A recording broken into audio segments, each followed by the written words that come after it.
여기서 잠깐만 기다려. 아빠가 금방 데리러 올게. 아빠, 제발 가지 마세요. 경기도 외곽의 한 외진 고아원 앞에 버려진 소년.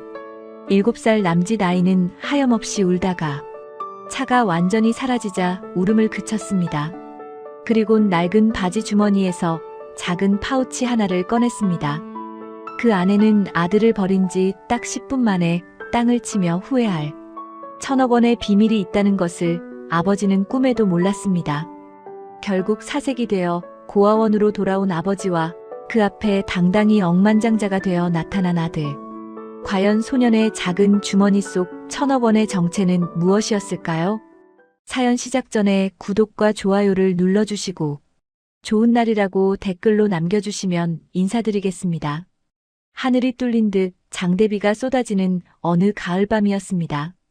경기도 외곽의 한 외진 고아원 정문 앞에는 전조등을 희미하게 밝힌 검은색 승용차 한 대가 서 있었습니다.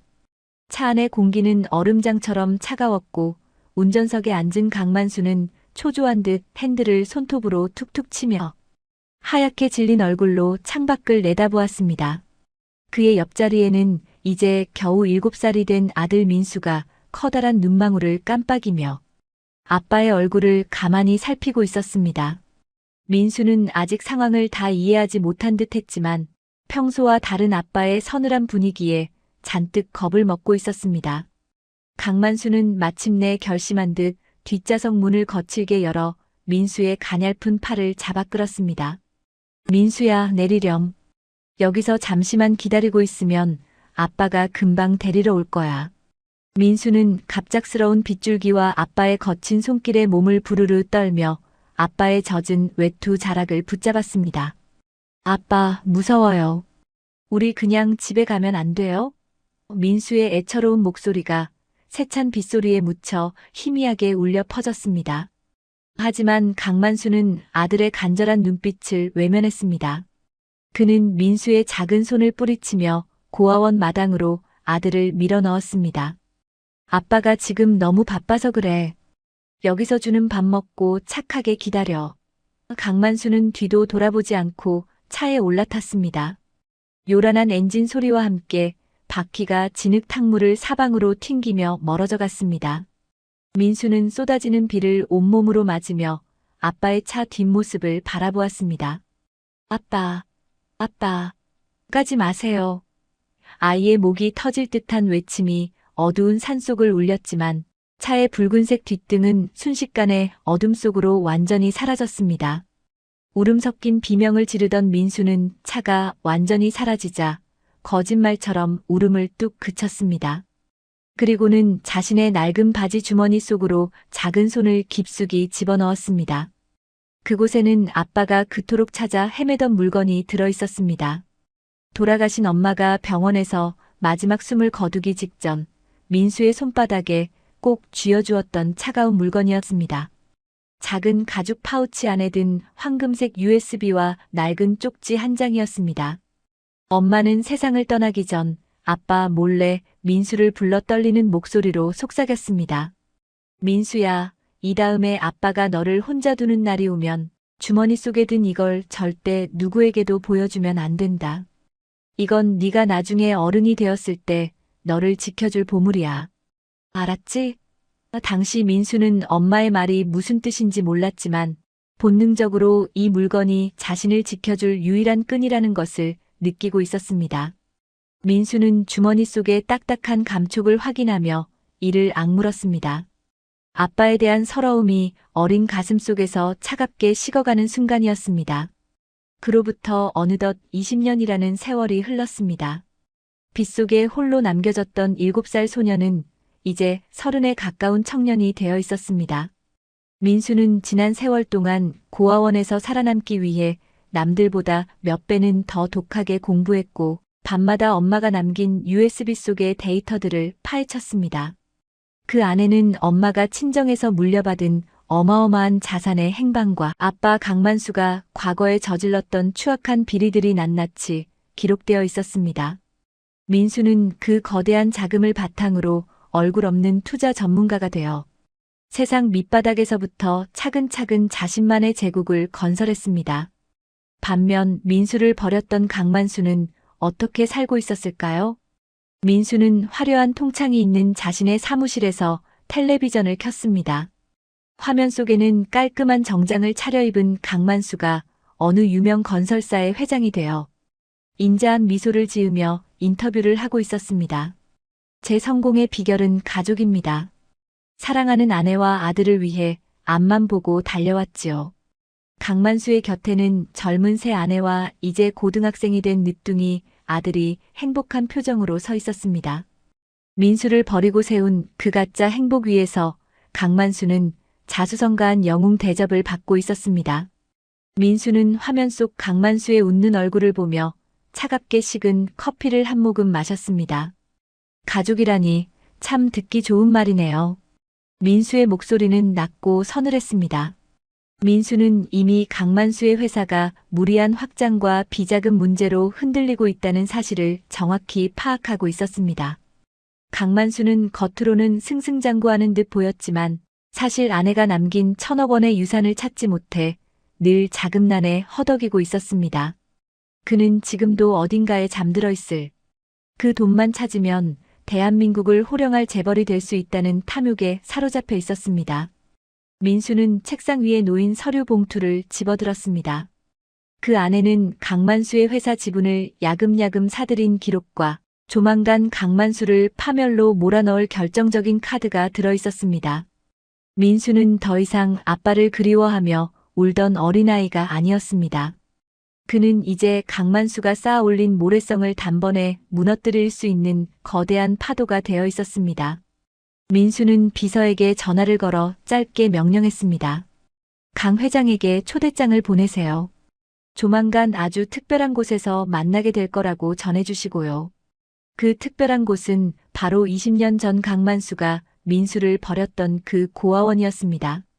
민수는 20년 전 아빠가 자신을 버린 지 정확히 10분 만에 깨달았던 그 차가운 진실을 이제 아빠에게도 똑같이 느끼게 해줄 준비를 마쳤습니다. 강만수는 자신이 버린 아들이 살아있다는 사실도, 그리고 그 아들이 자신의 목줄을 죄고 있다는 사실도 꿈에도 모른 채 오늘도 화려한 파티장에서 샴페인 잔을 높이 들고 있었습니다.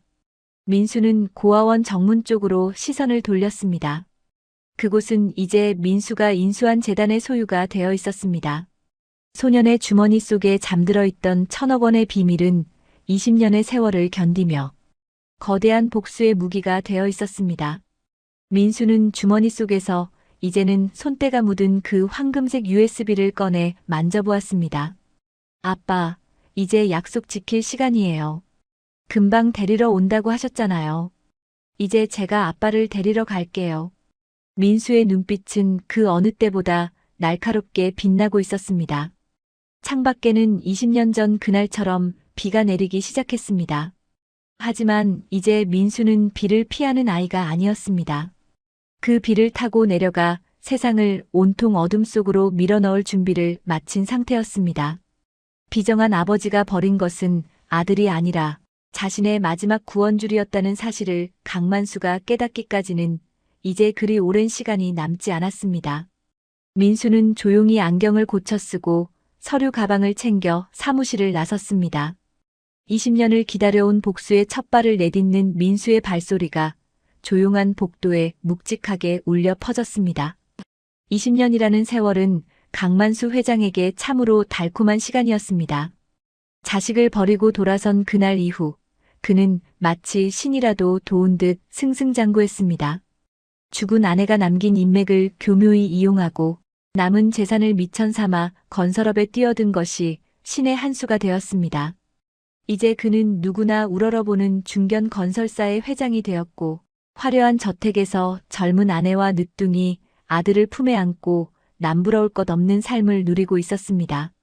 겉으로 보기에 강만수는 세상에서 가장 행복하고 성공한 남자였습니다.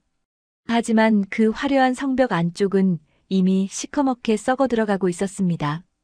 강만수의 집무실 책상 위에는 매일같이 붉은색 글씨가 적힌 긴급 자금 보고서가 쌓여갔습니다. 무리하게 골프장 사업에 손을 댄 것이 화근이었습니다. 빌린 돈의 이자는 눈덩이처럼 불어났고 믿었던 투자자들은 하나둘 등을 돌리기 시작했습니다. 비서가 가져온 보고서를 훑어보던 강만수의 손이 가늘게 떨렸습니다. 당장 이번 달 안에 500억 원을 구하지 못하면 그가 평생을 쌓아온 이 화려한 제국은 한순간에 무너질 위기에 처해 있었습니다. 방법이 이것뿐인가? 강만수는 서랍 깊숙한 곳에서 낡은 열쇠 꾸러미 하나를 꺼냈습니다. 그것은 20년 전 세상을 떠난 전처, 박선희가 남긴 유일한 유품이었습니다. 강만수는 사실 아내가 숨겨두었다는 1,000억 원의 비자금이 있다는 사실을 누구보다 잘 알고 있었습니다. 그 돈만 있다면 지금의 위기는 물론 대한민국 재계 서열에 이름을 올릴 수도 있었습니다. 그는 지난 20년 동안 그 돈을 찾기 위해 수단과 방법을 가리지 않았지만 아내가 걸어둔 철통 같은 보안은 결코 열리지 않았습니다. 강만수는 지푸라기라도 잡는 심정으로 아내가 생전에 거래하던 VVIP 전용 개인 금고 센터를 찾았습니다. 최고급 대리석으로 장식된 센터의 지하 상담실에서 강만수는 거만한 태도로 금고 해지를 요구했습니다. 내가 이 사람 남편입니다. 아내가 죽은 지 벌써 20년이 넘었는데 이제는 그 계좌를 내가 관리해야 하지 않겠소? 하지만 상담 직원의 대답은 얼음장처럼 차가웠습니다. 죄송합니다, 회장님. 이 계좌는 돌아가신 박선희 씨께서 특별히 설정해 두신 지정 상속인 보안 시스템이 걸려 있습니다. 직원의 설명에 따르면 그 거대한 자금을 인출하기 위해서는 2가지 조건이 반드시 충족되어야 했습니다. 첫째는 아내가 생전에 지정한 유일한 상속인인 아들 민수의 유전자와 일치하는 생체 인증이 필요하다는 것이었습니다. 그리고 둘째는 그날 민수의 주머니 속에 넣어보냈던 황금색 USB 보안 키가 서버에 삽입되어야만 최종 승인이 떨어진다는 것이었습니다. 강만수는 그 말을 듣는 순간 뒤통수를 강하게 엇맞은 듯 정신이 아득해졌습니다. 생체 인증? 그리고 보안 키라고? 강만수의 머릿속에 20년 전 그날 밤의 기억이 번개처럼 스쳐 지나갔습니다. 빗속에서 울부짖던 7살 민수의 모습, 그리고 아이의 바지 주머니가 유난히 불룩했던 기억이 떠올랐습니다. 강만수는 자리에 주저앉아 허탈한 웃음을 터뜨렸습니다. 자신이 그토록 찾아 헤매던 1,000억 원의 열쇠를 자신이 직접 고아원에 던져버렸다는 사실을 이제야 깨달은 것입니다. 강만수는 주먹으로 가슴을 치며 후회했습니다. 하지만 그것은 자식을 버린 것에 대한 후회가 아니라 돈줄을 제 손으로 버렸다는 탐욕스러운 후회였습니다. 강만수는 급히 비서를 불러 명령했습니다. 당장 20년 전 경기도 외곽에 있던 그 고아원을 찾아내. 거기 있던 내 아들 민수가 어디로 갔는지, 살았는지 죽었는지 낱낱이 파헤쳐. 강만수는 직접 차를 몰고 기억을 더듬어 산길을 달렸습니다. 20년 전 민수를 버렸던 그 길은 이제 아스팔트가 깔리고 제법 번화해졌지만 강만수의 마음은 급하기만 했습니다. 마침내 도착한 고아원 자리에는 낡은 건물 대신 최신식 설비를 갖춘 거대한 복지재단 건물이 들어서 있었습니다. 강만수는 차에서 내려 재단 정문으로 뛰어들어갔습니다. 원장 어디 있어? 예전에 여기 고아원 운영하던 박 원장 어디 갔느냐 말이야. 소란을 피우는 강만수 앞에 젊은 직원이 다가와 정중하게 말했습니다. 회장님, 예전에 고아원은 5년 전에 문을 닫았습니다. 지금은 M재단에서 인수하여 새로운 복지센터로 운영 중입니다. 강만수는 직원의 멱살을 잡을 듯이 다가섰습니다. 그럼 거기 있던 애들은 20년 전에 여기 들어온 강민수라는 애는 어디로 갔느냐고. 직원은 당황하며 명단을 확인하더니 고개를 가로저었습니다. 기록이 남아있지 않습니다. 당시 시설이 폐쇄되면서 자료가 많이 유실되었습니다.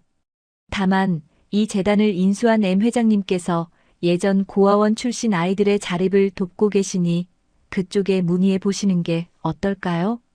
강만수는 M 회장이라는 이름에 귀가 번쩍 뜨였습니다.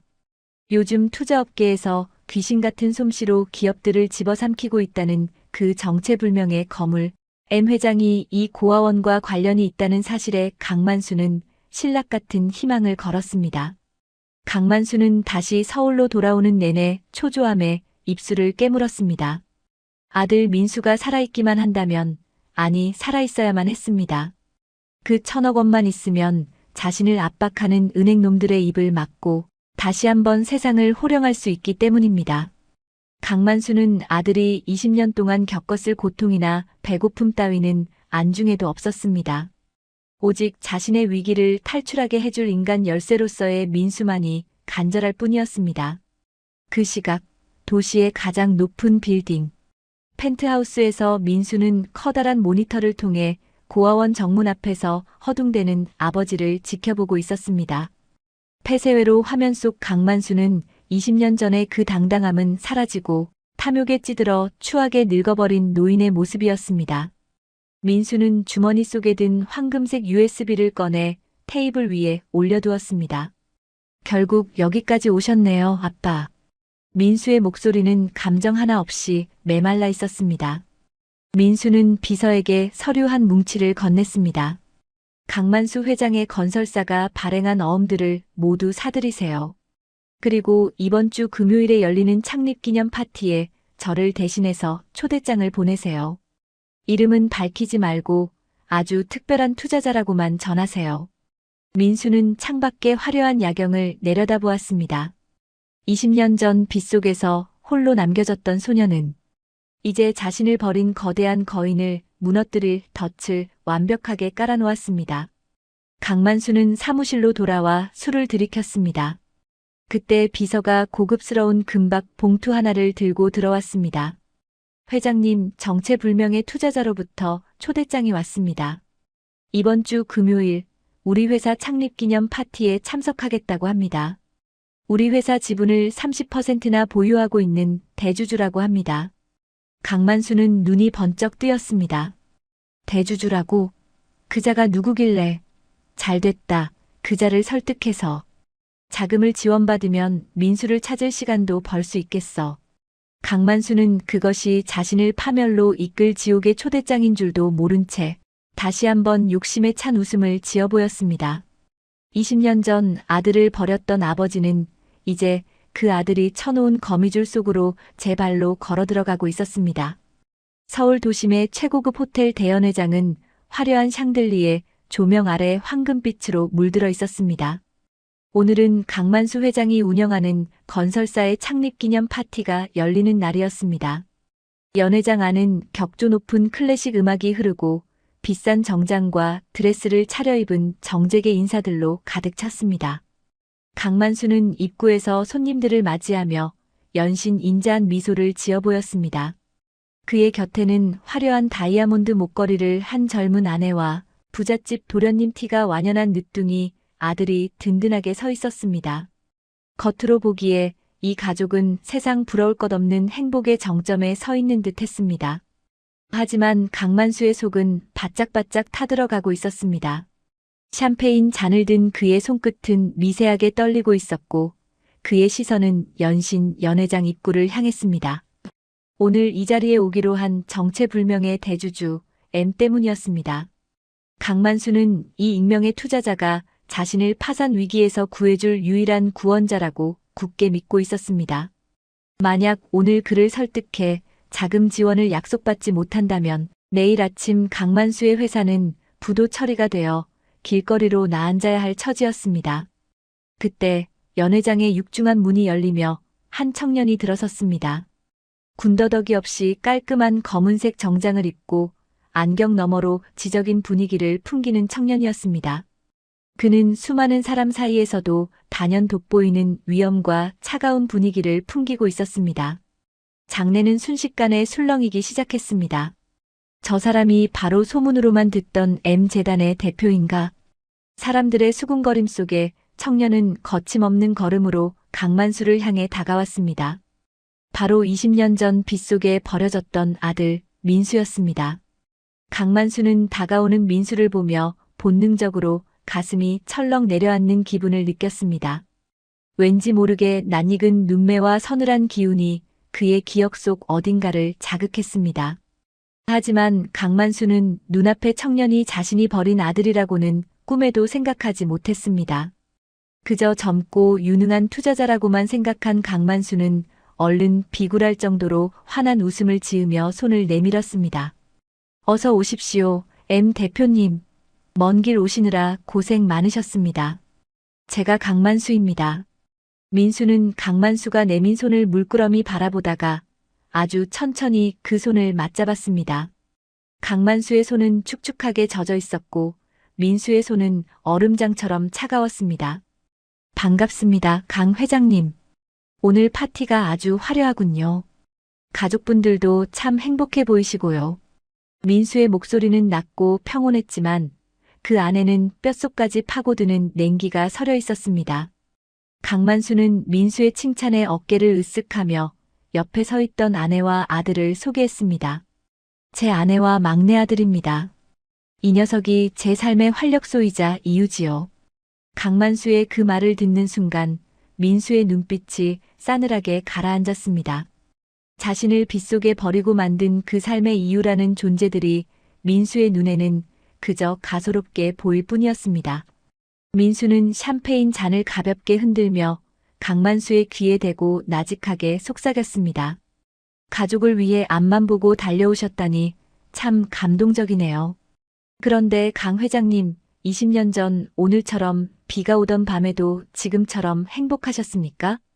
강만수는 잔을 입으로 가져가려다 멈칫했습니다. 20년 전 비 오던 밤이라니요? 그게 무슨? 강만수의 얼굴에 당혹감이 서렸습니다. 민수는 개의치 않고 말을 이어갔습니다. 아, 별 의미는 없습니다. 그냥 오늘 비가 오길래 갑자기 옛날 생각이 나서요. 사람들은 가끔 소중한 걸 버리고 나서야 그게 얼마나 비싼 열쇠였는지 깨닫고는 하니까요. 민수는 주머니 속에 손을 넣어 작은 파우치의 감촉을 느꼈습니다. 강만수는 민수의 모호한 말뜻을 이해하지 못한 채 그저 투자자의 기분을 맞춰주기 위해 억지 웃음을 지었습니다. 파티가 무르익자 강만수는 민수를 데리고 연회장 뒤편의 조용한 VIP룸으로 향했습니다. 강만수는 문을 닫자마자 본색을 드러내며 애원하기 시작했습니다. 대표님, 이미 아시겠지만 우리 회사가 지금 일시적인 자금난을 겪고 있습니다. 대표님께서 이번에 발행하는 전환사채만 인수해 주신다면 이 회사의 경영권 절반을 드려도 좋습니다. 제발 도와주십시오. 강만수는 거의 무릎을 꿇을 기세로 매달렸습니다. 민수는 소파에 깊숙이 몸을 기대고 앉아 그런 강만수를 무표정하게 내려다보았습니다. 한때 자신에게는 거대한 산 같았던 아버지가 이제는 돈 몇 푼에 자존심까지 내던진 추한 노인으로 보였습니다. 민수는 품 안에서 낡은 가죽 파우치를 꺼내 테이블 위에 툭 던져 놓았습니다. 회장님, 제가 투자하는 조건은 돈이 아닙니다. 저는 물건을 거래하는 걸 더 좋아하거든요. 혹시 이 물건 기억나십니까? 강만수의 시선이 테이블 위의 파우치에 고정되었습니다. 손때가 묻어 반질반질해진 그 파우치를 보는 순간 강만수의 눈동자가 격하게 흔들렸습니다. 20년 전 죽은 아내가 민수의 주머니에 넣어주었던 바로 그 물건이었습니다. 강만수는 떨리는 손으로 파우치를 집어들려 했습니다. 이것이 왜 대표님 손에? 설마 당신이 그날 그 애를? 강만수의 목소리가 심하게 떨려 나왔습니다. 그는 민수가 자신의 아들이라고는 생각지 못하고 민수가 고아원에서 자신의 아들을 만나 이 물건을 뺏은 것이라고 여겼습니다. 민수는 차가운 미소를 지으며 파우치에서 황금색 USB를 꺼내 보였습니다. 이게 있어야 회장님이 원하는 그 1,000억 원을 찾을 수 있다면서요? 은행 지하 금고에서 회장님을 애타게 기다리고 있는 그 돈 말입니다. 강만수는 침을 꼴깍 삼키며 USB를 향해 손을 뻗었습니다. 그걸 내게 주시오. 그럼 당신이 원하는 건 뭐든 다 들어주겠소. 제발. 강만수의 눈에는 다시 탐욕의 광기가 서렸습니다. 민수는 USB를 다시 파우치에 넣으며 자리에서 일어났습니다.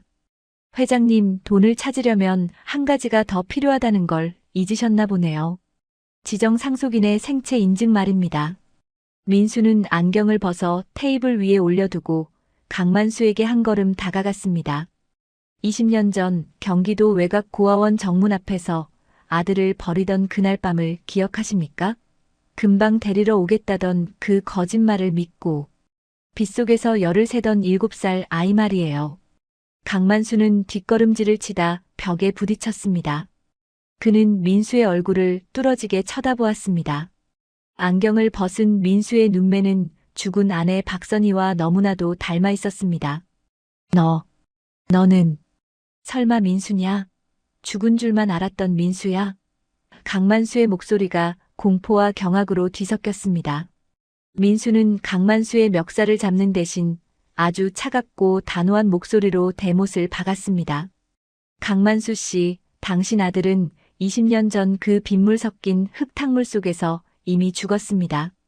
지금 당신 앞에 서 있는 사람은 당신의 회사를 무너뜨리고 당신이 그토록 원하는 그 1,000억 원으로 당신을 지옥으로 보낼 사람일 뿐입니다. 민수는 강만수를 차갑게 밀쳐내고 방을 나섰습니다. 등 뒤에서 강만수가 민수야, 내 아들아, 라고 울부짖는 소리가 들렸지만 민수는 단 한 번도 뒤를 돌아보지 않았습니다. 화려한 연회장으로 다시 나온 민수는 여전히 웃고 떠드는 하객들 사이를 지나 정문으로 향했습니다. 호텔 밖에는 20년 전 그날처럼 거센 비가 내리고 있었습니다. 민수는 우산을 씌워주려는 경호원의 손길을 거부한 채 잠시 쏟아지는 빗 속에 몸을 맡겼습니다. 차가운 빗물이 얼굴을 타고 흘러내렸지만 민수의 마음은 그 어느 때보다 뜨겁게 타오르고 있었습니다. 복수의 첫 번째 단추가 끼워졌고 이제 강만수가 쌓아올린 가짜 성벽이 무너지는 것은 시간 문제였습니다. 강만수는 VIP룸 바닥에 주저앉아 멍하니 닫힌 문을 바라보았습니다. 자신이 그토록 찾아 헤매던 유산의 열쇠가 바로 자신이 버린 아들이었다는 사실, 그리고 그 아들이 이제 자신의 숨통을 끊으러 왔다는 공포가 그를 짓눌렀습니다. 연회장에서 들려오는 흥겨운 음악 소리는 이제 강만수에게 장례식의 곡소리처럼 들리기 시작했습니다. 비정한 아버지가 치러야 할 대가는 이제 겨우 시작이었을 뿐입니다. 창립기념 파티가 비극적인 독대로 끝난 다음 날 아침, 강만수 회장의 저택에는 평소와 다른 무거운 정적이 감돌았습니다. 거실 소파에 넋을 잃고 앉아있는 강만수의 눈은 핏발이 서 있었고 간밤에 마신 술 냄새가 온 집안에 진동했습니다. 그는 눈을 감을 때마다 20년 전 빗속의 어린 아들과 어제 본 차가운 눈빛의 M 대표가 겹쳐 보여 몸서리를 쳤습니다. 자신이 버린 아들이 살아 돌아온 것도 모자라 자신의 목줄을 쥐고 흔드는 거물이 되어 나타났다는 사실이 도무지 믿기지 않았습니다. 그때 화려한 실크 잠옷 차림의 새 아내 김미연이 날카로운 목소리로 거실로 들어왔습니다. 그녀는 바닥에 뒹구는 술병들을 보며 인상을 찌푸렸습니다. 여보, 어제 그 투자자랑 이야기는 잘 된 거예요? 지인들한테 우리 회사 자금줄 풀렸다고 다 자랑해놨는데 왜 이 모양으로 앉아 있어요? 김미연은 강만수의 어깨를 흔들며 다그쳤습니다. 그녀에게 강만수는 사랑하는 남편이기 전에 자신의 호의호식과 사치를 보장해주는 든든한 금고와 같았습니다. 강만수는 아내의 손을 거칠게 뿌리치며 소리를 질렀습니다. 시끄러워. 돈 소리 좀 그만해. 지금 회사가 넘어가게 생겼는데 그놈의 돈 타령이야? 강만수의 갑작스러운 발작에 김미연은 당황한 기색이 역력했습니다. 그녀는 강만수의 눈치를 살피며 목소리를 낮췄습니다. 회사가 넘어가다니요? 어제 그 M 대표라는 사람이 도와주기로 한 거 아니었어요? 그 젊은 사람이 우리 주식을 30%나 가지고 있다면서요. 강만수는 허탈한 웃음을 터뜨리며 얼굴을 가렸습니다. 도와줘? 그놈은 도와주러 온 게 아니라 나를 죽이러 온 거야. 그놈이 바로 내가 예전에 말했던 그 고아원에 버렸다는 내 아들. 민수란 말이야. 그 말에 김미연의 얼굴이 순식간에 하얗게 질렸습니다. 그녀는 강만수에게 버려진 아들이 있다는 사실은 알고 있었지만 그 아들이 지금 자신들의 목숨줄을 쥐고 있는 거물 투자자라는 사실에는 소름이 돋았습니다. 김미연은 잠시 머리를 굴리더니 이내 표독스러운 눈빛으로 강만수를 몰아붙였습니다. 그럼 더 잘 됐네요. 당신 아들이라면서요. 가서 빌든가 아니면 그 죽은 여자가 남겼다는 1,000억 원이라도 찾아오게 해야죠. 인증인가 뭔가는 그 애만 있으면 된다면서요. 당신이 아빠인데 설마지 아빠를 길거리에 나앉게 하겠어요? 김미연의 머릿속에는 오직 어떻게든 이 위기를 넘겨 자신의 몫을 챙길 생각뿐이었습니다. 하지만 강만수는 알고 있었습니다. 어제 본 민수의 눈은 용서를 구걸할 수 있는 눈이 아니었습니다. 그때 강만수의 휴대전화가 요란하게 울리기 시작했습니다. 회사의 재무이사였습니다. 회장님, 큰일 났습니다. M투자그룹에서 우리 회사가 발행한 어음들을 한꺼번에 은행에 제시했습니다. 당장 오늘 오후까지 입금하지 못하면 최종 부도 처리됩니다. 강만수는 휴대전화를 떨어뜨렸습니다. 민수의 본격적인 공격이 시작된 것이었습니다. 강만수는 비틀거리는 몸을 이끌고 민수의 사무실로 향했습니다. 그는 비서들의 재질을 뿌리치고 대표실 문을 박차고 들어갔습니다. 창밖을 보며 서 있던 민수는 뒤돌아보지도 않은 채 차갑게 말했습니다. 예약도 없이 무례하시군요, 강 회장님. 아니, 이제 회장이라는 호칭도 오늘이 마지막이겠네요. 민수의 목소리는 평온했지만 강만수의 가슴에는 비수처럼 꽂혔습니다. 강만수는 민수의 책상 앞으로 다가와 무릎을 꿇었습니다. 민수야, 내가 잘못했다. 그날은 내가 정말 미쳤었나 봐. 하지만 피는 물보다 진하지 않느냐. 내가 죽으면 너한테도 좋을 게 뭐가 있겠어? 제발 이번 한 번만 막아다오. 그 1,000억 원, 그거 너랑 나랑 반씩 나누면 우리 둘 다 평생 대대손손 잘 살 수 있어. 강만수는 눈물까지 흘리며 비굴하게 매달렸습니다. 그는 여전히 민수를 아들이 아닌 1,000억 원짜리 열쇠로만 보고 있었습니다. 민수는 천천히 고개를 돌려 무릎 꿇은 아버지를 내려다보았습니다. 반씩 나누자고요? 강만수 씨, 당신은 아직도 상황 파악이 안 되나 보군요. 민수는 책상 위에 서류 한 장을 강만수 앞에 던졌습니다. 당신이 그토록 원하는 그 1,000억 원의 계좌, 사실 그 계좌에는 돈만 들어있는 게 아닙니다. 당신이 20년 전 우리 엄마를 어떻게 사지로 몰아넣었는지, 그리고 우리 외할아버지의 재산을 어떻게 가로챘는지 증명하는 녹취록과 장부들이 함께 들어있습니다. 강만수의 눈동자가 격하게 흔들렸습니다. 그게 무슨 소리냐? 그럴 리가 없어. 그건 그냥 비자금 계좌라고 했단 말이다. 민수는 차가운 미소를 지었습니다. 엄마는 당신이 이 돈을 찾으러 올 거라는 걸 알고 계셨어요. 그래서 당신이 그 돈에 손을 대는 순간 당신의 모든 죄가 세상에 드러나도록 설계를 해두신 거죠. 제가 당신을 도와서 그 계좌를 여는 날은 당신이 돈을 갖는 날이 아니라 교도소로 들어가는 날이 될 겁니다. 강만수는 정신이 나간 사람처럼 중얼거렸습니다. 아니야. 그럴 리 없어. 선이가 나한테 이럴 리가 없단 말이야. 민수는 강만수의 멱살을 잡아 일으켜 세웠습니다. 엄마는 당신을 사랑했지만 당신의 탐욕만큼은 용서할 수 없었던 거예요. 그래서 마지막까지 저를 지키기 위해 이 가혹한 선택을 하신 겁니다. 당신이 나를 버린 그 10분 동안 저는 엄마의 그 마음을 온몸으로 깨달았습니다. 민수는 비서들을 불러 강만수를 밖으로 끌어내게 했습니다. 강만수는 끌려나가면서도 내 돈, 내 1,000억을 외치며 발악했습니다. 그 모습은 영락없는 미친 노인의 모습이었습니다. 사무실에 홀로 남은 민수는 책상 위에 낡은 가죽 파우치를 만져보았습니다. 이제 곧 모든 것이 끝날 것이었습니다. 강만수의 회사는 오늘 오후면 종이 조각이 될 것이고 그의 화려한 저택과 가족들도 뿔뿔이 흩어질 것이었습니다.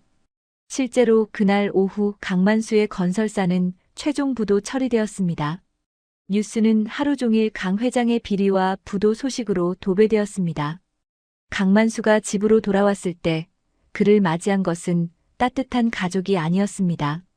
새 아내 김미연은 이미 보석함과 현금을 챙겨 야반도주한 상태였고 막내 아들 지우는 엄마를 따라 어디론가 사라져버렸습니다.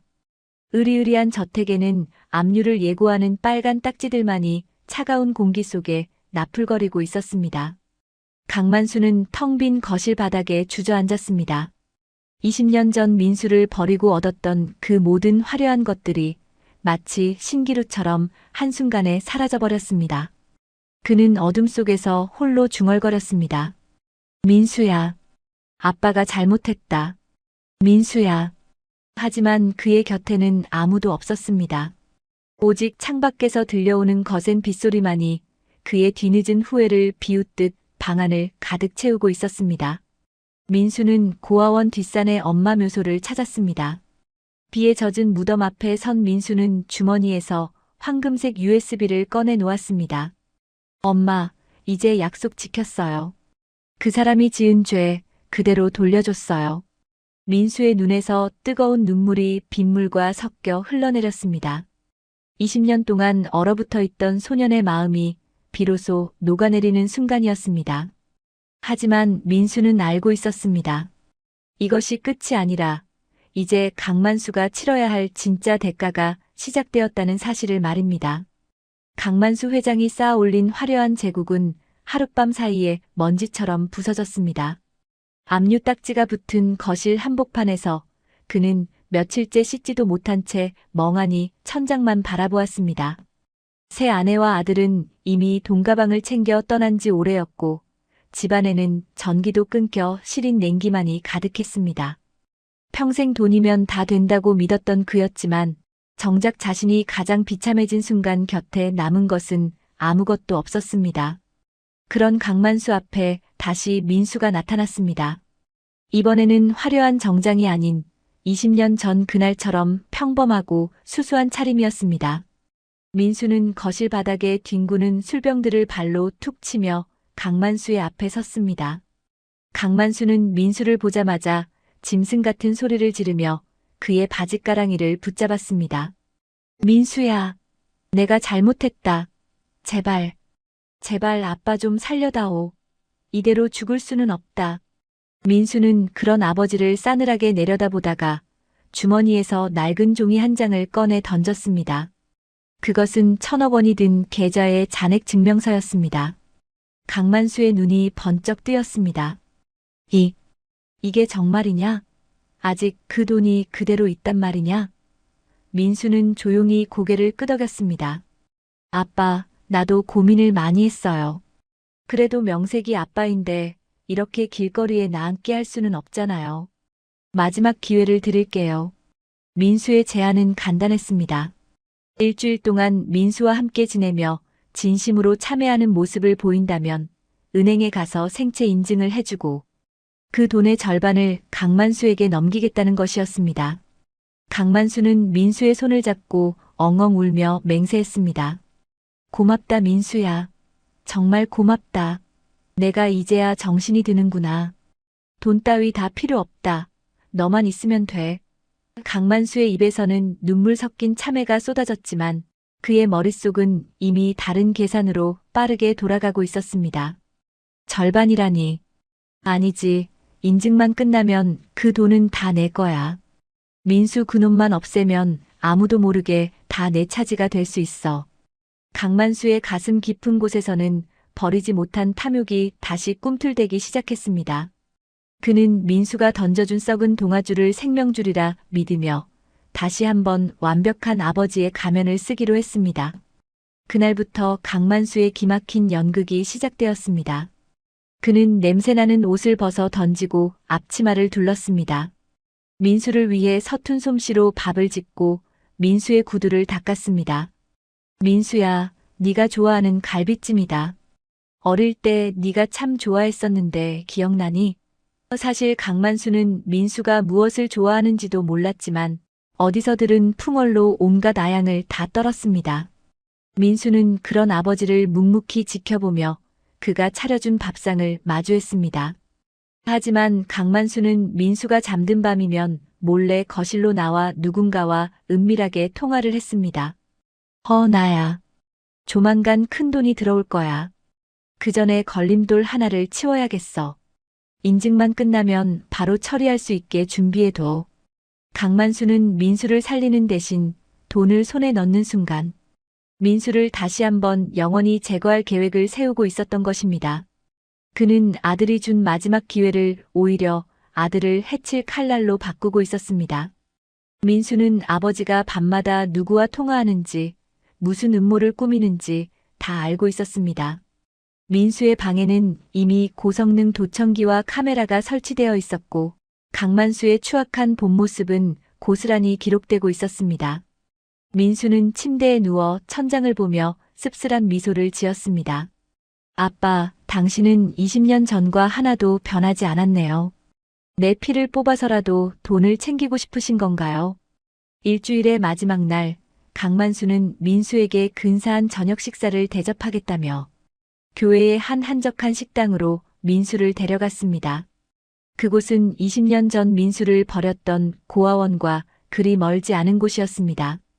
강만수는 민수의 잔에 술을 따르며 인자한 미소를 지었습니다. 민수야, 내일이면 우리 인생이 다시 피겠구나. 그동안 고생 많았다. 이 아빠가 다 보상해주마. 강만수의 눈에는 탐욕의 빛이 서려 있었지만 목소리만큼은 세상 어느 아버지보다 다정했습니다. 민수는 아버지가 건넨 잔을 가만히 바라보았습니다. 그 술잔 안에는 강만수가 몰래 타놓은 수면제가 들어있었습니다. 민수는 그 사실을 알면서도 잔을 입가로 가져갔습니다. 아빠, 정말 내일이면 다 끝나는 거겠죠? 민수의 물음에 강만수는 침을 꿀꺽 삼키며 대답했습니다. 그럼 당연하지. 내일이면 넌 자유다. 강만수는 속으로 외쳤습니다. 그래, 영원히 자유롭게 해주마. 하지만 그 순간 식당의 문이 열리며 검은 정장을 입은 사내들이 들이닥쳤습니다. 강만수는 당황하며 자리에서 일어났습니다. 뭐야? 당신들 누구야? 우리 개인적인 자리라고. 사내들 사이로 민수의 비서가 걸어나와 태블릿 PC 하나를 강만수 앞에 내밀었습니다. 화면 속에는 방금 전까지 강만수가 사채업자와 통화하며 민수를 제거하라고 지시하는 영상이 선명하게 나오고 있었습니다. 강만수의 얼굴이 순식간에 흑빛으로 변했습니다. 이건 오해야. 민수야, 아빠가 설명할게. 강만수는 다시 민수의 다리를 붙잡으려 했지만 민수는 차갑게 그 손을 쳐냈습니다. 아빠, 일주일 동안 연극하느라 고생하셨어요. 당신은 20년 전 아들을 버릴 때보다 지금이 더 추하네요. 민수는 술잔을 바닥에 쏟아버렸습니다.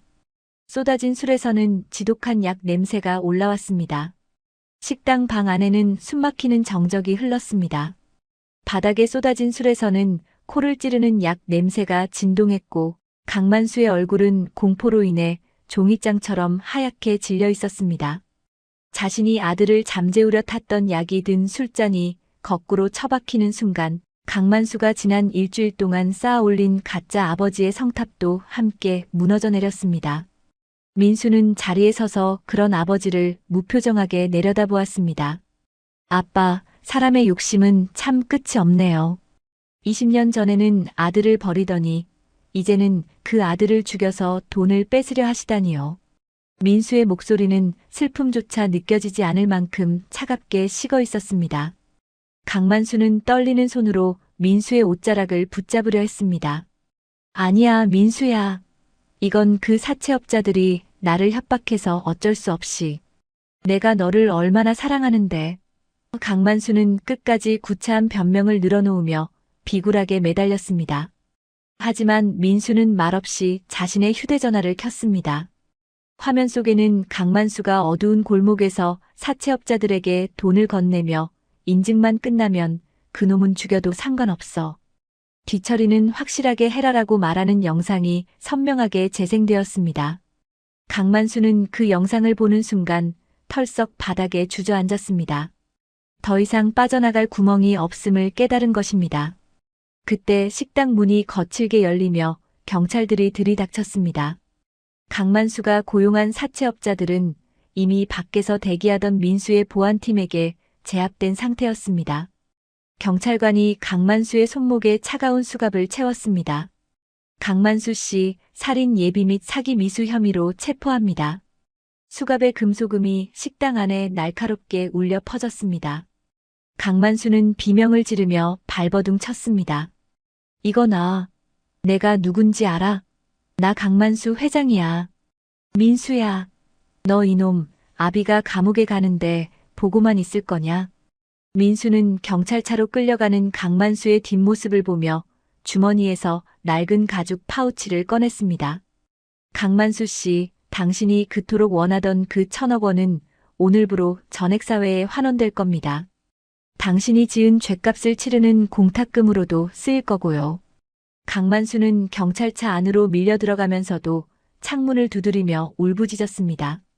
안 돼. 내 돈, 내 인생이 어떻게 만든 건데. 민수야, 이 페류나 같은 놈아. 강만수의 욕설은 밤 공기를 가르며 멀어져 갔습니다. 그로부터 일주일 뒤 강만수의 모든 범죄 사실이 세상에 낱낱이 공개되었습니다. 20년 전 민수를 벌인 아동 유기 혐의는 공소시효가 지났지만 최근에 저지른 횡령과 배임 그리고 아들을 해치려 했던 살인 예비 음모는 빼도 박도 못하는 증거들 때문에 무기징역에 가까운 중형이 예상되었습니다. 강만수는 유치장 바닥에 앉아 머리를 쥐어뜯었습니다. 화려했던 회장실과 명품 양복 그리고 자신을 따르던 수많은 사람은 이제 흔적도 없이 사라졌습니다. 강만수가 가장 견디기 힘든 것은 바로 배신감이었습니다. 자신이 버린 아들이 자신을 파멸시켰다는 사실보다 자신이 믿었던 돈이 자신을 구해주지 못한다는 사실이 그를 더 미치게 만들었습니다. 변호사를 선임할 돈조차 압류되어 국선 변호인이 배정되었고 면회를 오는 사람은 단 한 명도 없었습니다. 새 아내 김미연은 이미 해외로 도주했다는 소식이 들려왔습니다. 강만수는 차가운 시멘트 벽에 머리를 기대고 허공을 응시했습니다. 민수는 강만수의 재판이 열리는 법정 한쪽 구석에 앉아 있었습니다. 판사가 판결문을 읽어 내려갔습니다. 피고인 강만수는 자신의 이익을 위해 천륜을 저버리고 심지어 친아들의 생명까지 위협하는 반인륜적인 범죄를 저질렀다.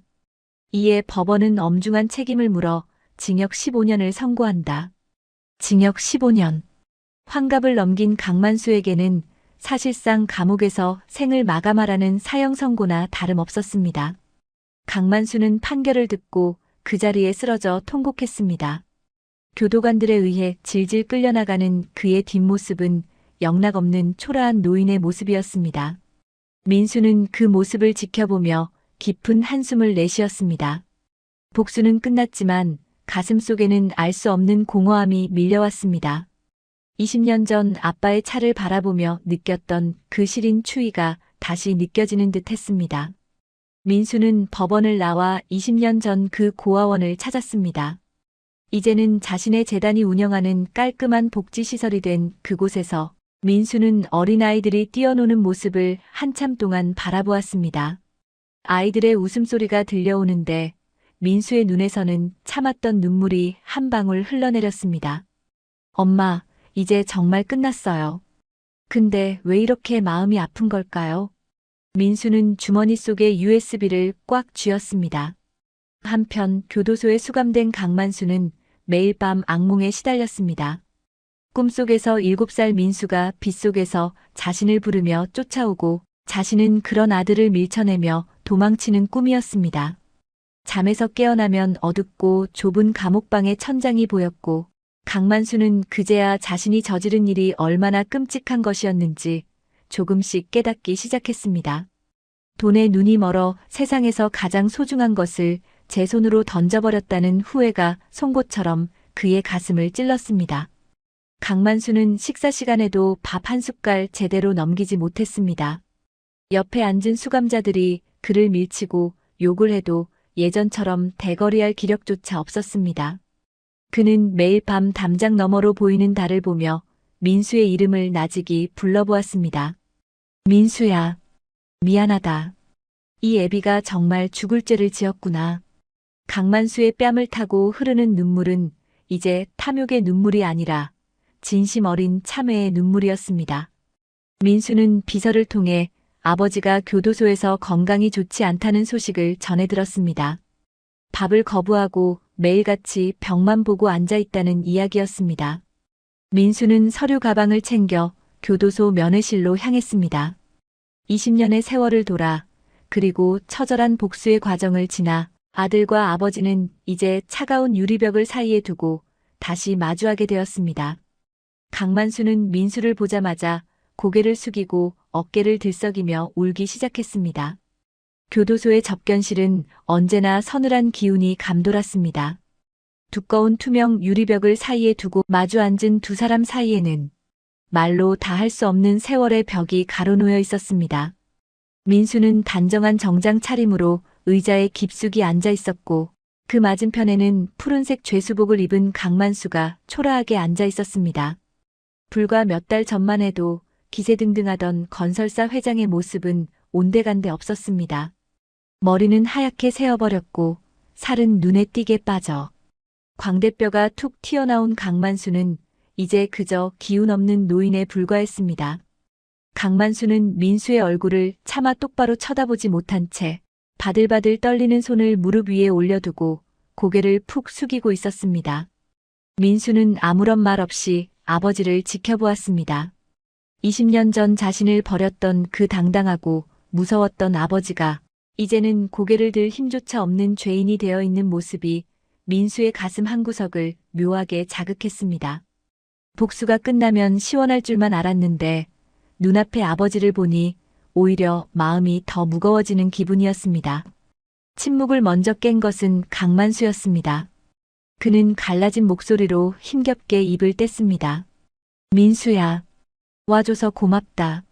너는 나를 다시는 안 볼 줄 알았는데. 강만수는 말을 잇지 못하고 마른 기침을 내뱉었습니다. 민수는 차가운 목소리로 대답했습니다. 할 말이 있다고 해서 온 것뿐이에요. 몸은 좀 어떠세요? 민수의 물음에 강만수는 억지 미소를 지어 보였습니다. 그래, 죄 지은 놈이 몸 따져서 뭐 하겠니? 그냥 하루하루 내가 지은 죄들을 생각하며 버티고 있다. 강만수는 주머니에서 꼬깃꼬깃하게 접힌 종이 뭉치 하나를 꺼냈습니다. 그리고는 유리벽 아래에 있는 좁은 틈으로 그 종이를 밀어 넣었습니다. 이게 뭐예요? 민수가 묻자 강만수가 낮은 목소리로 대답했습니다. 감방에서 매일 밤 썼던 편지들이다. 너한테 보내고 싶었지만 네가 읽지 않고 버릴까봐 차마 보내지 못했어. 그냥 내 진심을 적어본 거다. 나중에 시간 날 때 한 번만 읽어봐 주겠니? 민수는 그 종이 뭉치를 집어들었습니다. 종이 끝부분은 눈물 자국인지 잉크가 번져 있었고 글씨는 삐뚤빼뚤했지만 정성을 들여 쓴 흔적이 역력했습니다. 민수는 편지를 가방에 넣으며 자리에서 일어났습니다. 할 말은 이게 전부인가요? 민수의 차가운 태도에 강만수는 급히 손을 저으며 말했습니다. 민수야, 미안하다. 정말 미안해. 내가 돈에 미쳐서 내 목숨보다 귀한 너를 못 알아보고 엄마가 남긴 유산보다 네가 더 소중했다는 걸 이제야 알 것 같구나. 강만수는 유리벽에 손을 갖다 대며 오열했습니다. 내가 죽어서 내 엄마를 무슨 낯으로 보겠니? 민수야, 나를 용서하지 마라. 그냥 이 애비가 얼마나 못난 놈이었는지, 얼마나 깊이 후회하고 있는지 그것만이라도 알아다오. 강만수의 눈물이 죄수복 소매 위로 툭툭 떨어졌습니다. 민수는 그 눈물에서 예전의 가식적인 탐욕이 아닌 진심 어린 슬픔을 느꼈습니다. 하지만 민수는 아무런 대답 없이 면회실을 빠져나왔습니다. 집으로 돌아온 민수는 밤늦도록 아버지가 준 편지 뭉치를 하나하나 읽어내려갔습니다. 편지에는 민수가 고아원에서 겪었을 추위와 배고픔에 대한 걱정, 아내 박선희를 처음 만났던 시절의 추억, 그리고 자신의 탐욕 때문에 무너져버린 가정에 대한 참담한 심정이 고스란히 적혀 있었습니다. 특히 마지막 편지에는 이런 글귀가 적혀 있었습니다. 민수야, 20년 전 그날 밤 네가 탄 버스가 떠날 때 사실 나는 차를 세우고 너를 다시 데려오려 했단다. 하지만 이미 늦었다고 생각했지. 그 10분간의 망설임이 내 인생 평생의 짐이 될 줄은 몰랐다. 민수는 편지를 내려놓고 창밖을 보았습니다. 20년을 기다려온 복수였고 아버지가 처참하게 무너지는 것을 보며 쾌감을 느낄 줄 알았습니다. 하지만 편지 속에 담긴 아버지의 진심 어린 눈물은 민수의 차가운 복수심에 작은 균열을 만들고 있었습니다. 천륜이란 것이 정말 무서운 것인지 민수는 자꾸만 수척해진 아버지의 모습이 떠올라 잠을 이룰 수 없었습니다. 그러던 며칠 뒤 민수는 교도소로부터 긴급한 연락을 받았습니다. 강만수가 운동 시간 중에 갑자기 가슴 통증을 호소하며 쓰러졌다는 소식이었습니다. 평소 지병이 있던 데다 수감 생활의 스트레스와 식사겁으로 몸이 망가질 대로 망가진 탓이었습니다. 민수는 만사를 제쳐두고 아버지가 이송된 병원 응급실로 달려갔습니다. 침대에 누워 산소호흡기에 의지해 가쁜 숨을 내쉬는 아버지는 예전에 자신을 번쩍 들어 올려주던 든든한 아빠가 아니라 금방이라도 부서질 것 같은 마른 나뭇가지 같았습니다. 의사는 고개를 가로저으며 말했습니다. 연세도 있으신 데다 심장 기능이 너무 떨어졌습니다. 지금으로서는 마음의 준비를 하시는 게 좋을 것 같습니다. 민수는 그 자리에 주저앉았습니다. 아버지를 미워하고 파멸시켰지만 정말로 아버지가 이 세상에서 영영 사라질지도 모른다는 사실에 민수의 심장은 찢어지는 듯 아팠습니다. 20년 전 고아원에 버려졌을 때 느꼈던 그 절대적인 고독감이 다시 민수를 덮쳐왔습니다. 민수는 떨리는 손으로 아버지의 앙상한 손을 잡았습니다. 거칠고 투박해진 아버지의 손등에는 수많은 세월의 풍파가 새겨져 있었습니다. 아빠, 일어나 보세요. 아직 제 대답도 못 들으셨잖아요. 민수의 목소리가 젖어들었습니다. 비정한 아버지를 심판하려 했던 냉혈한 투자자는 온데간데 없고 그 자리에는 아빠의 사랑이 그리웠던 7살 소년이 서 있었습니다. 민수는 깨달았습니다. 자신이 그토록 원했던 복수의 끝은 아버지의 죽음이 아니라 아버지의 진심 어린 사과와 다시 따뜻하게 맞잡는 손이었다는 사실을 말입니다. 민수는 병실을 지키며 밤새 기적을 바랐습니다. 비서들은 강만수의 병원비를 결제하고 최선을 다해 치료받을 수 있도록 준비했습니다. 민수는 생각했습니다. 아버지가 죗값을 받는 것은 당연하지만 그 죗값이 죽음으로 끝나는 것은 너무나 가혹하다고 말입니다. 엄마 아빠가 저렇게 그냥 가게 두지 마세요. 우리 가족 다시 한 번만이라도 식탁에 둘러앉게 해주세요. 민수는 눈을 감고 간절히 기도했습니다. 새벽녘 기적처럼 강만수의 손가락이 미세하게 떨렸습니다. 눈을 뜬 강만수는 곁에서 밤을 지새운 민수를 보고 힘겹게 입술을 달싹였습니다. 수야, 네가 왜 여기? 민수는 아버지의 손을 더 꽉 쥐었습니다. 아빠, 이제 그만 일어나세요.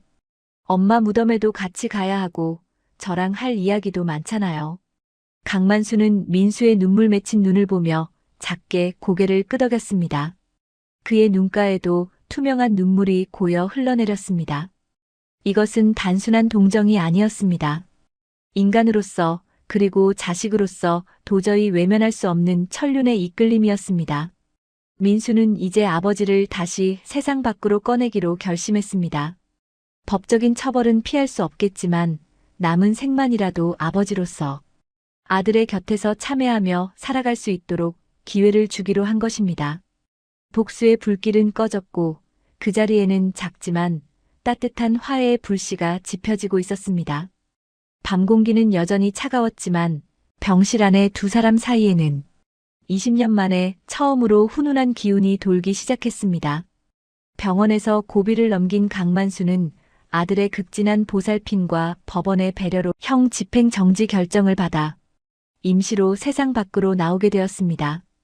비록 몸은 예전 같지 않아 지팡이에 의지해야 했고 얼굴은 수척해져 주름이 깊게 패였지만 그의 눈빛만은 예전의 탐욕스러운 광기 대신 깊은 후회와 정적이 감돌고 있었습니다. 민수는 그런 아버지를 모시고 정적만이 감도는 경기도의 한 산자락을 찾았습니다. 그곳은 20년 전 세상을 떠난 민수의 어머니이자 강만수의 아내인 박선희가 잠들어 있는 곳이었습니다. 푸른 가을 하늘 아래 산바람이 살랑이며 나뭇잎을 흔드는 소리만이 고요한 묘역을 채우고 있었습니다. 민수는 아버지의 팔을 부축하며 천천히 돌계단을 올랐습니다. 강만수는 한 걸음 한 걸음이 무거운 듯 거친 숨을 내쉬면서도 아들의 손을 꼭 잡은 채 멈추지 않았습니다. 마침내 정갈하게 가꾸어진 어머니의 묘소 앞에 다다르자 강만수는 지팡이를 내려놓고 그대로 무릎을 꿇었습니다. 20년이라는 긴 세월을 돌아 이제야 아내 앞에 선 것이었습니다. 강만수는 떨리는 손으로 비석에 새겨진 아내의 이름을 어루만졌습니다. 선이야, 내가 왔어. 죽을 죄를 지은 이 못난 놈이 이제야 당신을 찾아왔어. 강만수의 목소리는 젖어 있었고 마른 가슴에서는 억눌린 울음소리가 새어나왔습니다. 그는 비석을 붙잡고 어린아이처럼 소리내어 울기 시작했습니다. 돈에 눈이 멀어 아내를 외롭게 보내고 하나뿐인 자식을 길거리에 내팽개쳤던 지난날의 과오들이 파도처럼 밀려와 그의 가슴을 짓눌렀습니다. 민수는 그런 아버지의 뒷모습을 보며 묵묵히 서 있었습니다. 주머니 속에서 이제는 낡아버린 가죽 파우치를 꺼낸 민수가 아버지 곁에 다가와 앉았습니다. 그리고는 파우치 안쪽 깊숙한 안감 사이에 숨겨져 있던 빛바랜 종이 한 장을 꺼냈습니다. 아빠, 사실 엄마가 이 파우치를 주실 때 제 귓가에 대고 하신 말씀이 하나 더 있었어요. 나중에 정말 아빠를 용서할 수 있을 것 같은 날이 오면 그때 아빠와 함께 읽어보라고 하셨던 편지예요. 민수가 떨리는 손으로 편지를 펼쳐 읽어 내려갔습니다. 편지에는 세상을 떠나기 직전 남편의 탐욕을 모두 알고 있으면서도 끝까지 남편을 걱정했던 어머니의 진심이 담겨 있었습니다. 여보, 당신이 지금 돈 때문에 얼마나 힘들어하는지 알아요. 하지만 당신은 원래 참 따뜻하고 다정한 사람이었잖아요. 민수를 버리지 마세요. 그 아이는 당신의 짐이 아니라 당신을 지옥에서 꺼내줄 유일한 천사예요. 혹시라도 당신이 길을 잃었다면 민수가 건네는 이 편지를 읽고 제발 다시 예전의 당신으로 돌아와 주세요. 편지의 내용은 거기서 끝이 아니었습니다. 어머니는 남편이 돈에 눈이 멀어 자신과 아들을 외면할 것까지 예견하고 있었던 것입니다. 민수야, 아빠가 만약 너를 힘들게 하더라도 너무 미워하지 마렴. 아빠는 그저 마음이 조금 아픈 사람일 뿐이란다. 이 편지를 읽는 날이 왔다면 그건 네가 아빠보다 훨씬 큰 사람이 되었다는 뜻이겠지. 아빠의 손을 놓지 말아줘. 그게 내가 너에게 남기는 진짜 유산이란다. 민수의 목소리가 편지를 읽어 내려갈수록 심하게 떨렸습니다. 강만수는 아내의 마지막 유언을 듣고 대성통곡하며 바닥을 긁었습니다. 내가 무슨 짓을 한 거야? 선이야, 내가 정말 잘못했어. 민수야, 이 아비가 정말 나쁜 놈이다. 너희 엄마는 끝까지 나를 믿어줬는데 나는. 강만수는 자신의 뺨을 때리며 자책했습니다. 20년 동안 얼어붙어 있던 천륜의 매듭이 어머니의 사랑이 담긴 편지 한 장에 녹아내리는 순간이었습니다. 민수 역시 아버지의 어깨를 감싸 안으며 함께 눈물을 흘렸습니다. 아빠, 이제 됐어요. 엄마도 아빠가 이렇게 돌아오신 걸 보고 기뻐하실 거예요. 저도 이제 아빠 미워하지 않을게요.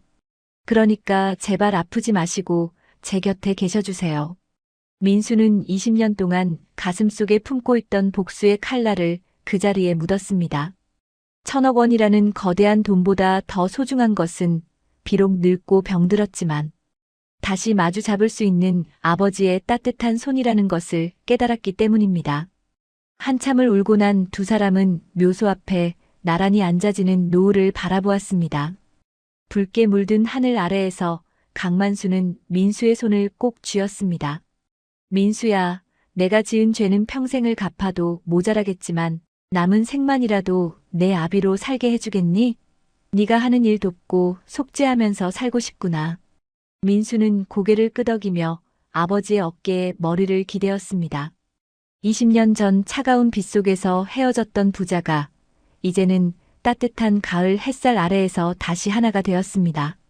민수는 어머니의 묘비 앞에 황금색 USB를 조용히 내려놓았습니다. 엄마, 이 돈은 엄마 말씀대로 아빠를 구하는 데 썼어요. 그리고 남은 돈은 엄마랑 저처럼 아픈 이별을 하는 사람들이 없도록 좋은 곳에 쓸게요. 이제 걱정 마세요. 민수의 말에 강만수도 고개를 끄덕였습니다. 이제 그들에게 1,000억 원은 복수의 수단이 아니라 세상을 치유하고 자신들의 과오를 씻어낼 고귀한 유산이 되었습니다. 산 아래로 내려오는 길, 강만수의 걸음은 아까보다 훨씬 가벼워 보였습니다. 비록 지팡이를 짚고 민수의 부축을 받아야 했지만 그의 얼굴에는 20년 만에 처음으로 평온한 미소가 감돌았습니다. 강만수는 길가에 핀 들꽃을 가리키며 말했습니다. 민수야, 저 꽃 참 예쁘구나. 예전에는 이런 게 눈에 들어오지도 않았는데 이제야 세상이 제대로 보이는 것 같아. 민수는 아버지의 말에 화답하듯 밝게 웃었습니다. 민수는 이제 아버지를 자신이 운영하는 재단의 고문으로 모시기로 했습니다. 과거의 경영 노하우를 살려 사회공헌 사업을 돕게 하고 함께 고아원 아이들을 돌보며 살아가기로 한 것입니다. 이것은 단순한 용서를 넘어 아버지가 스스로 자신의 죄를 씻고 인간다운 삶을 회복할 수 있도록 돕는 민수만의 사려 깊은 배려였습니다. 비정한 아버지는 아들에 의해 무너졌지만 다시 아들의 사랑에 의해 진정한 인간으로 태어나고 있었습니다. 어둠이 내리기 시작한 산길을 내려오며 민수는 문득 주머니를 만져보았습니다. 이제 주머니 속은 비어 있었지만 민수의 마음은 그 어느 때보다 가득 차 있었습니다. 엄마가 남긴 진짜 보물은 황금색 USB가 아니라 바로 곁에서 자신의 손을 잡고 걷는 아버지였다는 사실을 민수는 다시 한번 가슴에 새겼습니다. 두 사람의 그림자가 길게 늘어져 하나로 합쳐질 때 20년의 긴 방황은 드디어 마침표를 찍고 있었습니다. 산천에 붉게 물들었던 단풍이 떨어지고 어느덧 찬 바람이 옷깃을 여미게 하는 초겨울이 찾아왔습니다. 강만수 회장은 이제 회장이라는 거창한 직함 대신 민수가 운영하는 복지재단의 주방 보조이자 마당쇠로 불리는 만수 할아버지가 되었습니다. 감옥에서의 수감 생활과 큰 수술을 거치며 예전의 기력은 많이 잃었지만 그의 얼굴에는 평생 본 적 없던 온화한 기운이 서려 있었습니다. 민수는 아버지를 자신의 집 근처 작은 아파트로 모셨고 매일 아침 함께 재단으로 출근하며 잃어버린 20년의 시간을 조금씩 채워나갔습니다. 어느 날 새벽 재단 건물 안쪽 식당 주방에서는 이른 시간부터 도마 소리가 경쾌하게 울려 퍼졌습니다. 강만수는 하얀 앞치마를 두르고 돋보기를 쓴 채 정성스럽게 물을 썰고 있었습니다. 오늘은 고아원 아이들에게 따뜻한 소고기 뭇국을 끓여주기로 한 날이었습니다. 20년 전에는 손 하나 까딱하지 않고 남이 차려주는 진수성찬만 받아먹던 그였지만 이제는 아이들을 위해 직접 육수를 내고 간을 맞추는 일이 그의 하루 중 가장 소중한 일과가 되었습니다. 물을 썰던 강만수는 문득 자신의 구부러진 손가락을 가만히 내려다보았습니다. 탐욕으로 가득 찼던 시절, 그 손은 오직 돈을 세고 서류에 도장을 찍는 데만 쓰였습니다. 하지만 지금은 아이들의 식판을 닦고 낡은 장난감을 고쳐주는 데 쓰이고 있었습니다. 강만수는 옆에서 끓고 있는 국솥의 뚜껑을 열어보며 혼잣말로 중얼거렸습니다. 민수도 그때 이렇게 배가 고팠을 텐데. 이 애비가 참 못난 짓을 했어. 그의 눈가에 맺힌 것은 매운 연기 때문만이 아니었습니다. 그때 주방 문이 열리며 민수가 들어왔습니다. 민수는 아침 일찍부터 서두르는 아버지의 뒷모습을 보며 말없이 미소를 지었습니다. 아빠, 너무 무리하시는 거 아니에요? 아직 몸도 다 안 나으셨는데 좀 쉬면서 하세요. 민수의 걱정 어린 말투에 강만수는 인자하게 웃으며 손사래를 쳤습니다. 아니다, 민수야. 나는 이렇게 땀 흘리며 아이들 밥 해줄 때가 제일 행복하다. 속지 않은 마음으로 시작했는데 이제는 내가 이 아이들한테 위로를 받는구나. 민수는 아버지가 정성껏 끓인 국을 한 수저 떠서 맛을 보았습니다. 간이 딱 맞네요. 엄마가 해주시던 그 맛이랑 비슷해요. 민수의 칭찬에 강만수의 눈시울이 다시 붉어졌습니다. 사실 강만수는 민수에게 직접 요리를 해주기 위해 아내 박선희가 생전에 남겨두었던 낡은 요리책을 뒤져가며 남몰래 연습을 해왔던 것입니다. 아들이 20년 동안 그리워했을 엄마의 맛을 조금이라도 돌려주고 싶은 아버지의 간절한 마음이었습니다. 점심시간이 되자 고아원 아이들이 제잘거리며 식당으로 모여들었습니다. 만수 할아버지, 오늘 국 진짜 맛있어요. 아이들의 천진난만한 외침에 강만수는 허리를 굽혀 아이들의 머리를 쓰다듬어 주었습니다. 20년 전 민수를 버렸던 그 차가운 정문 앞마당에서 이제 그는 버려진 아이들을 안아주고 밥을 먹여주는 든든한 할아버지가 되어 있었습니다. 민수는 그 광경을 지켜보며 가슴속 깊은 곳에 남아있던 응어리가 눈 녹듯 사라지는 것을 느꼈습니다. 오후에는 부자가 나란히 앉아 재단의 앞으로의 계획을 논의했습니다. 강만수는 자신이 평생 건설업을 하며 쌓아온 노하우를 바탕으로 고아원을 떠나 홀로 서야 하는 청년들을 위한 작은 주택 단지를 짓자는 아이디어를 냈습니다. 민수야, 집이라는 게 단순히 잠자는 곳이 아니더구나.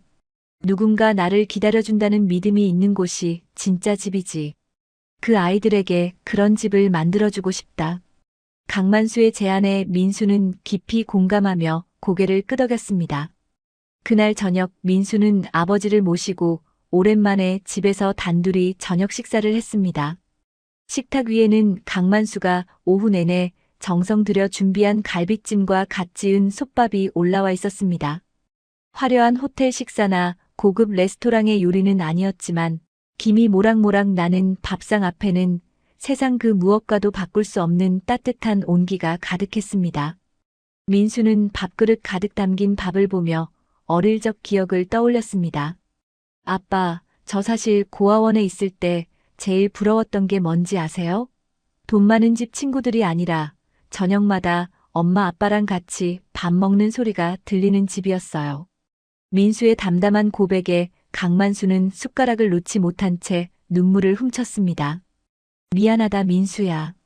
이 아비가 너무 늦게 차려준 밥상이구나. 이제부터라도 매일 이렇게 같이 밥 먹자. 죽는 날까지 내가 내 밥상은 책임질게. 두 사람은 서로의 손을 꼭 잡았습니다. 거칠어진 아버지의 손과 이제는 든든하게 장성한 아들의 손이 하나가 되었습니다. 민수는 이제 더 이상 복수를 꿈꾸던 차가운 투자자가 아니었습니다. 아버지가 지어준 따뜻한 밥을 먹으며 마음의 허기를 채우는 평범한 아들로 돌아와 있었습니다. 강만수 역시 돈에 눈먼 괴물이 아니라 자식의 행복을 위해 남은 생을 바치는 평범한 아버지가 되어 있었습니다. 비정한 아버지가 뿌린 비극의 씨앗은 아들의 용서라는 걸음을 받아 이제는 많은 사람을 품어주는 커다란 사랑의 나무로 자라나고 있었습니다. 밤이 깊어지자 강만수는 서재에 앉아 민수에게 보내지 않을 편지를 또 한 장 써내려갔습니다. 민수야, 고맙다. 나 같은 사람을 다시 아빠라고 불러줘서. 너를 보며 나는 매일 기적을 본단다. 천륜을 어긴 나를 네가 거두어 주었으니 나는 남은 목숨 다하는 날까지 내 곁에서 따뜻한 바람이 되어줄게. 강만수의 편지에는 이제 아픔보다는 희망의 단어들이 더 많이 적혀 있었습니다. 다음 날 아침 민수는 잠자리에서 일어나 부엌에서 들려오는 달그락 소리에 눈을 떴습니다. 아버지가 아침 식사를 준비하는 소리였습니다. 창밖에는 하얀 눈이 소복이 내려 세상을 온통 하얗게 덮고 있었습니다. 민수는 방문을 열고 나와 환하게 웃으며 인사했습니다. 아빠, 좋은 아침이에요. 강만수는 국자를 들고 환하게 웃으며 대답했습니다. 그래, 민수야. 얼른 씻고 나오너라. 국 다 끓었다. 이것은 민수가 20년 동안 꿈꿔왔던 세상에서 가장 평범하고도 위대한 풍경이었습니다.